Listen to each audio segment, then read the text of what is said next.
Sakay ako sa lift na yan kasi gusto ko pang umakyat doon. At doon ako magpapadaos-dos pababa. Pero bago yan, pagsawaan ko muna itong hitik-hitik na puno. Itong mga punong hitik ng snow. Wala lang, cute na cute ako. Alam mo ba yung parang gusto ko siyang akyatin hanggang sa taas as if kaya ko, ano? Ayan, mukhang yung bata doon tinuturuan. Ay, yun. Yan, iniikot ko muna.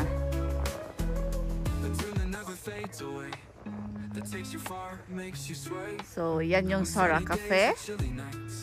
Kung saan kami nag-breakfast ng aking kasama.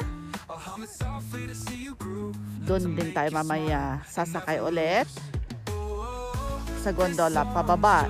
Either sakay kami pababa or mag-slide na lang kami pababa. Ganyan. Mga babata bumababa na dito. Tignan nyo, puting-puti lahat, no?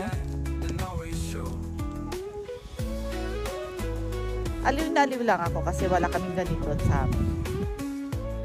Kaya sulit, dumayo na lang din tayo. Sulitin natin yung view.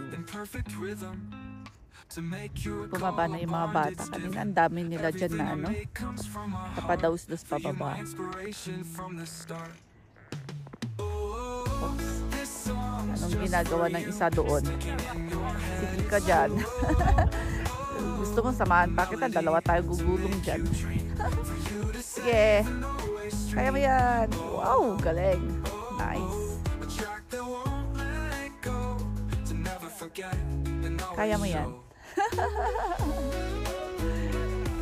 Lakad tayo ko. Habang papalapit tayo doon. Nandito na lang din tayo, di ba? Sulitin na natin. Kasi hindi naman kasi ako pa marunong ano, yung, alam niyo yun, yung habang nag-slide eh, kumukuha ng video. Ganyan. Super Pino. Ay, selfie tayo mamaya dyan. Ganyan. Wait. Yun, doon ang pinakatas sa tingin ko. Doon. Punta tayo doon.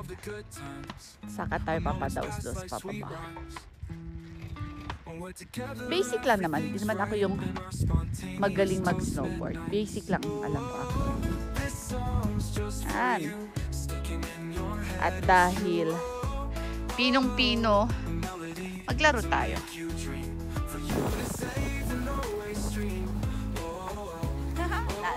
Maglaro lang tayo.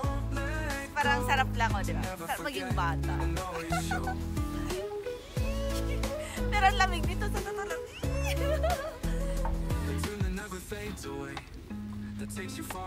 Diba pwede natin gawin dito? Actually, nag-iisip ako kung anong pwede ko gawin dito na parang ASMR. Sarap lang yan, bigaan. Lambot!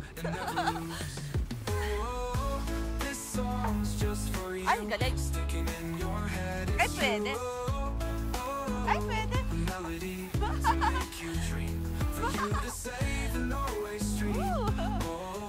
Alam ba yung kasama ko kasi yung kasama ko nag-ayos pa siya ng shoes niya. Kaya dito muna ako. Parang gusto ko lang punuin yung sarili ko ng snow. Pero alam ko naman kakalabasan yan ay lalamigin ako kaya wala lang. Ganyan lang. Tara na. Okay na? Ayan. So, okay na daw. Sabi ng aking kasama. Alis na kami. So, ganun lang. Thank you for watching. Till my next vlog.